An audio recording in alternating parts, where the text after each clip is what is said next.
Hi, g'day council, it's me again. I'm out here near the tip in Bateman's Bay. I'm going to have a look at the new path which is built south from here, and I just want to bring up 3 points which we'll have a look at.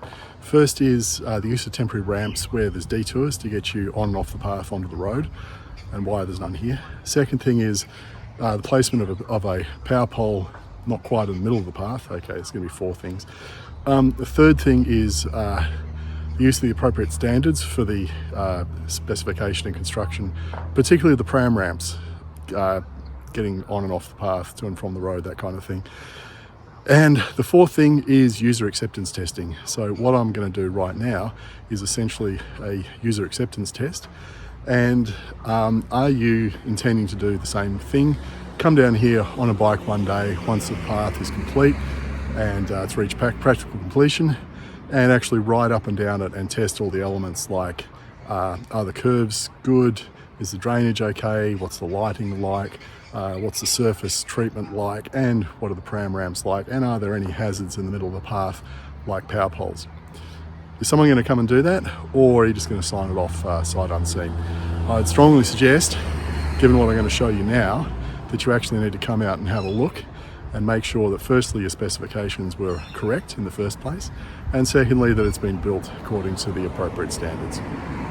The first thing I want to mention with regard to these pram ramps is they're not actually out of the ordinary or different to the existing pram ramps, because, ouch, the existing pram ramps, like those two, are flipping awful.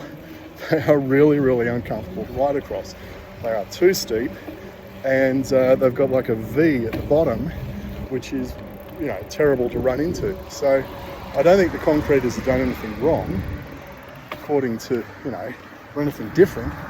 It's just that the standard that's been applied for years is no good. Oh, that's rough. I'll set up another camera here just to show you how rough this is when I go across it.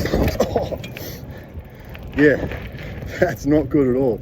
The other side's not great. It's, you know, but the northern side there is just appalling. Let's go back and give it another go.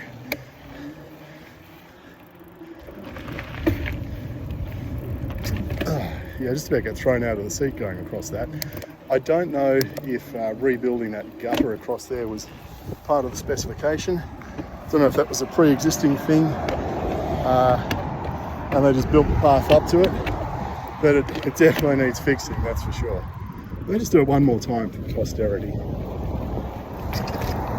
Yeah, it's a good thing I got suspension on the front, otherwise I'd just about have the handlebars wrenched out of my hands, which,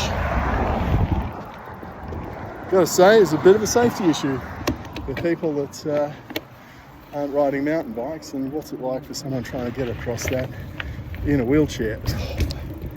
Yeah, I don't want to do that again, folks. When I go across it in a wheelchair. Well, here I am at the southern end of this section, which has been open for a while. As you can probably see in front of me, the path is blocked off by a stringing kind of fence, and then there's a pedestrian sign. And no, like I said in the previous section, nowhere along here is there a ramp for me to get off this road now and away from all these flipping cars and get up there onto the path. Now, let's just see how easy it is to just do a bit of jumping over this curb. But like I said, you know, here we go. I'm a reasonably fit, confident, able-bodied bloke. Kids couldn't do that. I mean, little kids can't do that if you've got kids in a trailer on the back, or if you've got a kid on a seat on the front or back. Can't do that if you're old.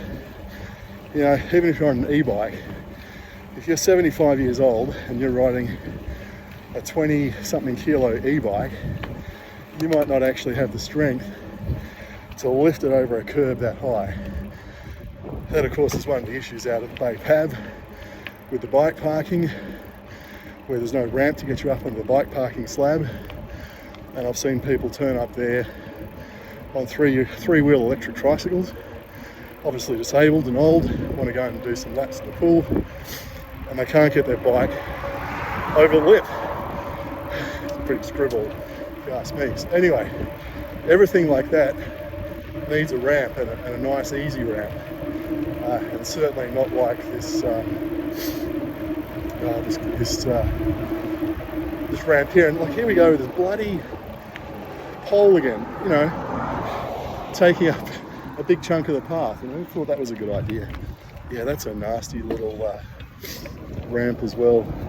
Just thought I'd say that again. One thing I noticed when reading the pathway strategy from 2017 is that it references the Austroads Guide to Traffic Engineering Practice Part 14. Now, I've been through the Austroads site a few times and I can't find any such guide. It seems the most appropriate current document is the Guide to Road Design Part 4, Intersections and Crossings. This was updated to version 2.2 in May 2023, and section 9 contains some very useful information on designing curb ramps for cycling. My suggestion is that everyone involved in designing and building the new shared paths should do a refresher on this section, because I don't think the ramps we have now provide, to quote, a smooth transition between the road pavement and the path. As section 9.2 points out, the provision of a gently graded and smooth invert at the gutter is an important design feature for the safety and comfort of all path users, including cyclists. Now, I'll link to a video that I shot in Perth that showcases a recently constructed shared path down at Cottesloe Beach, and it demonstrates what a smooth and comfortable ramps look like.